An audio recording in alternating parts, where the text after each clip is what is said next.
Hello everyone, welcome to React Chemistry. I hope all of you are doing well. So friend, today we are discuss oxo process. इसे हम लोग हाइड्रोफॉर्मुलेशन process भी कहते हैं. इसे हाइड्रोफॉर्मुलेशन process इसलिए कहते हैं क्योंकि इसमें जो unsaturated double bond means alkene होता है और जो हमारा कार्बोनिल एंड हाइड्रोजन होता है वो रिएक्ट करता है विद द हेल्प ऑफ कैटालाइस्ट. और कैटालाइस्ट के रूप में हम लोग फ्रेंड कोबाल्ट एंड रोडियम के कार्बोनिल कॉम्प्लेक्स का यूज़ करते हैं. और ये जो प्रोसेस है फ्रेंड, इसके थ्रू हमें linear and branch aldehyde as a product देखने को मिलता है. इसलिए इस प्रोसेस का यूज़ फ्रेंड एल्डिहाइड के फॉर्मेशन में इंडस्ट्रियल फील्ड में किया जाता है. तो यहाँ पर देखिए, the reaction of alkenes with carbonyl and hydrogen is catalyse by cobalt and rhodium carbonyl complex.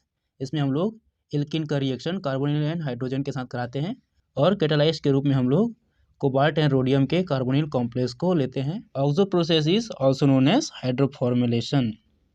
यहाँ तक क्लियर है. नाउ यहाँ पर देखिए, हम लोग कैटेलिस्ट दोस्तों इसमें मेनली इसमें 2 टाइप्स के कैटेलिस्ट यूज़ करते हैं, लेकिन ये स्पेशल केस में हम लोग कोबाल्ट के साथ हम लोग ट्राईब्यूटाइल फॉस्फीन का भी यूज़ करते हैं एज ए कैटलिस्ट. और ये हमारा कोबाल्ट ऑक्टा कार्बोनिल कॉम्प्लेक्स है और ये रोडियम का कार्बोनिल कॉम्प्लेक्स है.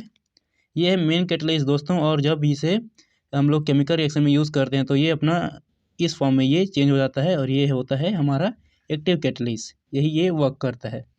और रोडियम के केस में भी ये हमारा मेन कॉम्प्लेक्स और ये उसका एक्टिव फॉर्म है फ्रेंड्स. इसके बारे में हम लोग आगे डिस्कस करेंगे कि ये कैसे एक्टिव फॉर्म में ये चेंज होता है. ये इसके बाद इस कॉलम में ध्यान दीजिए दोस्तों, यहाँ पर हम लोगों ने कोबाल्ट के कार्बोनिल कंपाउंड को और रोडियम के कार्बोनिल एंड फॉस्फीन कंपाउंड को यहाँ पर लिए हैं. जब हम लोग इसको एज ए कैटलिस्ट यूज़ करते हैं तो हमें इसमें टेम्परेचर चाहिए रहता है दोस्तों. कोबाल्ट के कार्बोनिल कंपाउंड में 142-175 डिग्री सेंटीग्रेड हमें टेम्परेचर चाहिए रहता है और प्रेशर हमें अराउंड 2 एटमॉस्फेरिक प्रेशर इसमें चाहिए रहता है. प्रेशर इसमें केमिकल रिएक्शन को प्रोसीड कराने में जब हम लोग कोबाल्ट के कार्बोनिल कंपाउंड को यूज़ करते हैं. और इसका सिलेक्टिविटी कितना होता है? 4:1 इसका सिलेक्टिविटी होता है. और जब हम इस कैटलिस्ट का यूज़ करते हैं फ्रेंड, तो इसमें हम लोगों को टेम्परेचर चाहिए रहता है 20 डिग्री सेंटीग्रेड एंड प्रेशर चाहिए रहता है हम लोगों को 80 एटमॉस्फेरिक प्रेशर. और इसमें हम लोगों को सिलेक्टिविटी देखने को मिलता है प्रोडक्ट का अराउंड 7:1.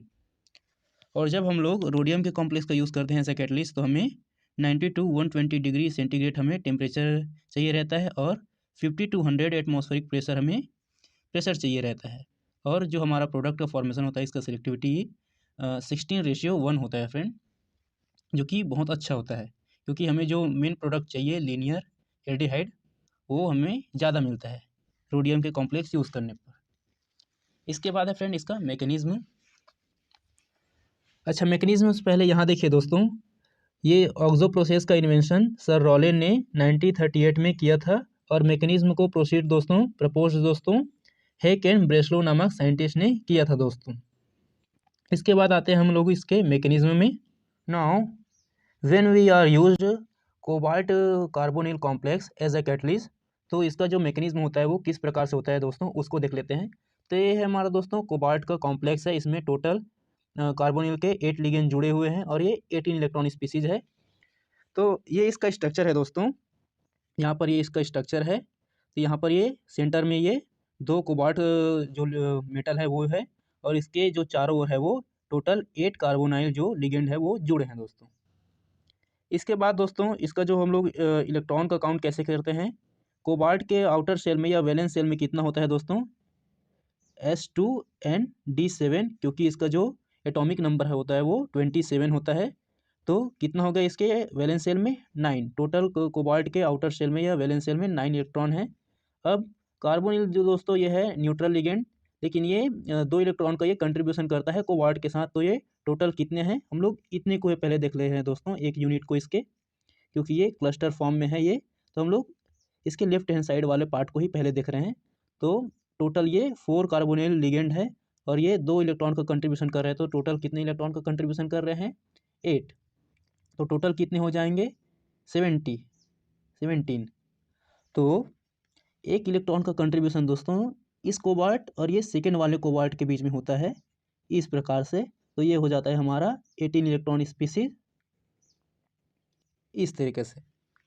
तो ये 18 इलेक्ट्रॉन स्पीसीज है दोस्तों। और हम लोग राइट हैंड साइड वाले का बात करेंगे तो भी इसमें भी सेम होगा कि इस वाले कोबाल्ट के लिए ये वाला जो एक इलेक्ट्रॉन का कंट्रीब्यूशन करेगा दूसरे वाला कोबाल्ट। तो ये 18 इलेक्ट्रॉन स्पीसीज है दोस्तों।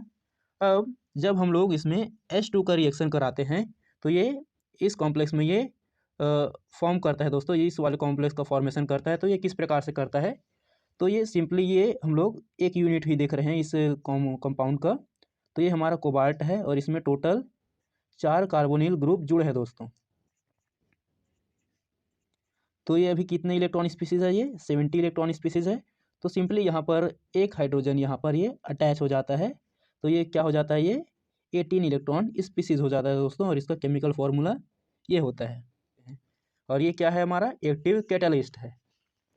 इसके बाद इसमें दोस्तों जो कार्बोनिल ग्रुप है, एक कार्बोनिल लिगेंड यहाँ से डिसोसिएट होता है, यहाँ पर लिगेंड डिसोसिएशन का प्रोसेस होता है। तो फिर यहाँ पर हमारा एक लिगेंड यहाँ से रिमूव हो गया है। उसके बाद दोस्तों इसमें बारी आता है एल्कीन के एडिशन का। तो यहाँ पर एल्कीन सिंपली यहाँ पर ऐड हो रहा है दोस्तों हमारे कैटालिस्ट के साथ में। तो देखिए यहाँ पर ये ऐड हो गया। और ऐड किसके थ्रू है दोस्तों, अपने पाई इलेक्ट्रॉन का साझा करके दोस्तों ये मेटल के साथ ये बॉन्ड बना लिया दोस्तों। तो इसको हम लोग कहते हैं मेटल पाई कॉम्प्लेक्स। क्लियर है, क्योंकि ये जो डबल बॉन्ड होता है तो एक होता है दोस्तों हमारा पाई बॉन्ड और एक होता है हमारा सिग्मा। तो ये पाई इलेक्ट्रॉन का ये साझा करके दोस्तों ये मेटल के साथ ये मेटल पाई कॉम्प्लेक्स का ये फॉर्मेशन किया है। नाउ इसके बाद होता है दोस्तों इसमें 1,2 माइग्रेटरी इंसर्शन।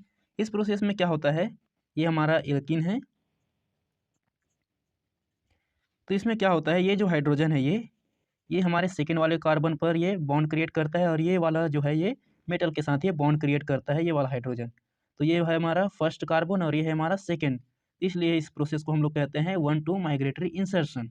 इसमें बस हाइड्रोजन ऐड हुआ है, इसी कारण ये बॉन्ड जो है ये शिफ्ट हुआ है दोस्तों। तो ये सिंपली यहाँ पर ये बॉन्ड क्रिएट हुआ है ये इस प्रकार से। तो ये क्या हो गया, RCH2 double bond RCH2 simply. उसके बाद दोस्तों देखिए यहाँ पर हमारा हाइड्रोजन था, तो यहाँ पर क्या हो गया, हमारा वेकेंट साइड ये क्रिएट हो गया यहाँ पर। तो इसको फुलफिल करने के लिए हमारा जो कार्बोनिल लिगेंड है वो यहाँ से कंबाइन हो जाता है दोस्तों। तो फिर कैसे हो जाएगा इसका स्ट्रक्चर, कुछ इस प्रकार से इसका स्ट्रक्चर हो जाएगा। यहाँ पर हो जाएंगे 4 कार्बोनिल लिगेंड और ये हमारा एल्कीन ग्रुप। नाउ इसके बाद होता है दोस्तों इसमें माइग्रेटरी इंसर्शन। तो माइग्रेटरी इंसर्शन में क्या होता है, ये जो कार्बोनिल ग्रुप है इसके साथ हमारा जो एल्कीन है ये बॉन्ड क्रिएट कर लेते हैं दोस्तों। तो यहाँ पर ये बॉन्ड क्रिएट हो गया है।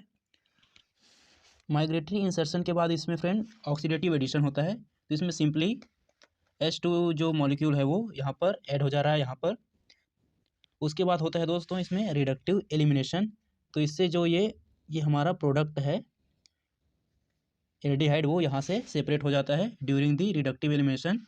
इसके बाद इसमें क्या बचे, 3 कार्बोनिल लिगेंड और एक हाइड्रोजन लिगेंड और साथ में हमारा सेंट्रल मेटल। उसके बाद होता है फ्रेंड इसमें लिगेंड एसोसिएशन होता है। इससे क्या होता है, ये टोटल इसमें 4 कार्बोनिल ग्रुप हो जाते हैं। तो ये जो एक्टिव कैटालिस्ट है वो फिर से ये रीजनरेट कर लेता है अपने आप को लिगेंड एसोसिएशन के थ्रू। उसके बाद जब इसमें और केमिकल रिएक्शन होना होता है तो ये फिर से ये एक कार्बोनिल को ये डिसोसिएट करता है और फिर ये एल्कीन के साथ रिएक्ट करके फिर से अपना ये साइकिल दोहराता है फ्रेंड और लास्ट में खुद को रीजनरेट कर लेता है हमारा कैटलिस्ट। तो इस प्रकार कोबाल्ट के कंपाउंड को यूज़ करने पर हमें ये मैकेनिज्म देखने को मिलता है। और जब हम रोडियम के कॉम्प्लेक्स का एज अ कैटलिस्ट हम लोग यूज़ करते हैं तो हमें इस प्रकार का मैकेनिज्म देखने को मिलता है। देखिएगा यहाँ पर ये हमारा रोडियम का कंपाउंड है, 18 इलेक्ट्रॉन स्पीसीज है ये।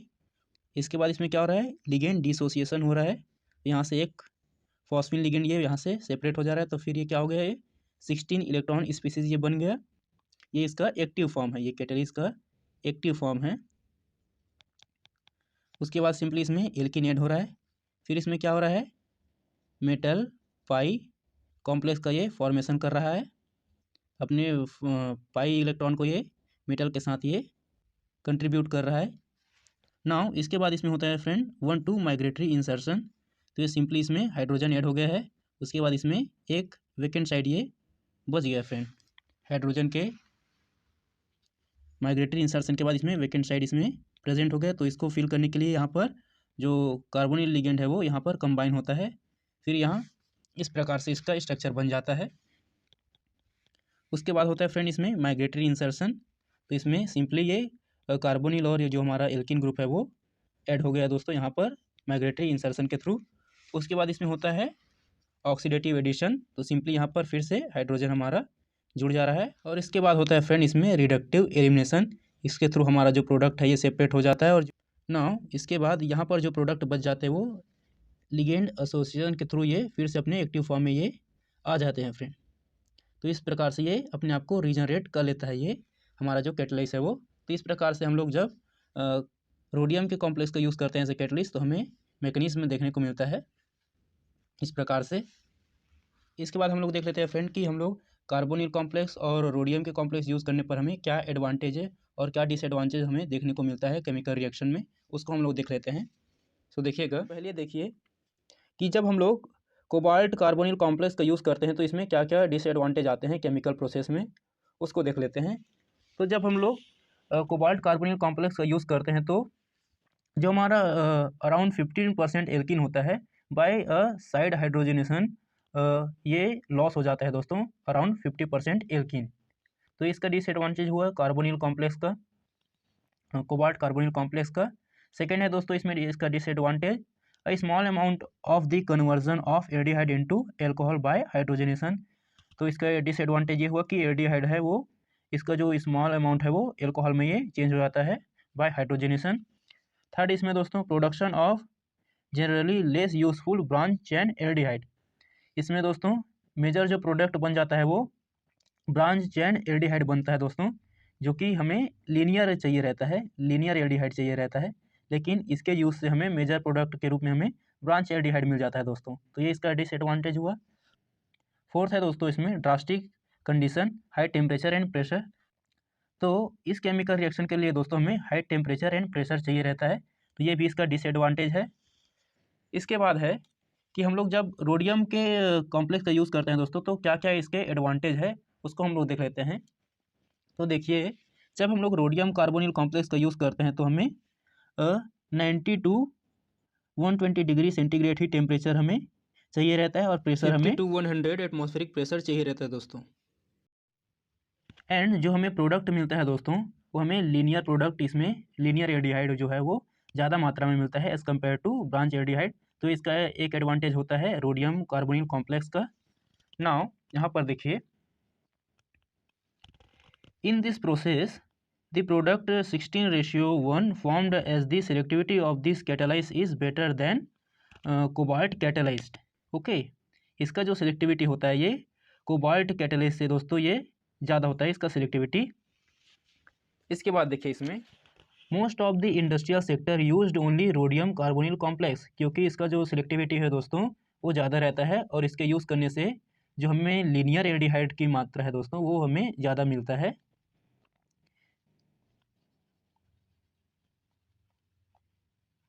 क्योंकि जो लीनियर एल्डिहाइड होता है दोस्तों ये हमारा बायोडिग्रेडेबल होता है, इसलिए ये इसका फॉर्मेशन हम लोग ज़्यादा करते हैं।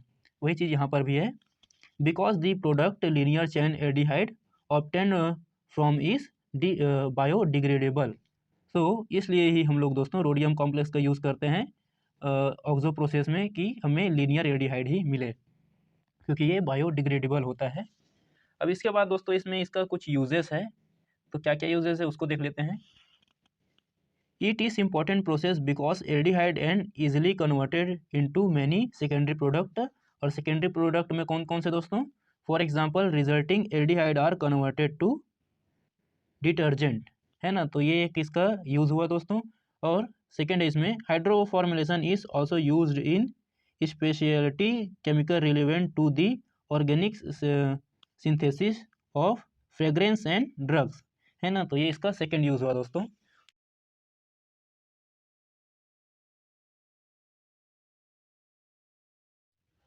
सो ये है दोस्तों ऑक्सो प्रोसेस या हाइड्रो फॉर्मुलेशन प्रोसेस का डिटेल एक्सप्लेनेशन। आई होप ये वीडियो आपको पसंद आया होगा। पसंद आया तो लाइक कीजिएगा, अपने फ्रेंड सर्कल में वीडियो को जरूर से शेयर कीजिएगा दोस्तों, और आपके अपने चैनल रिलेट केमिस्ट्री को जरूर सब्सक्राइब कीजिएगा दोस्तों। Thank you.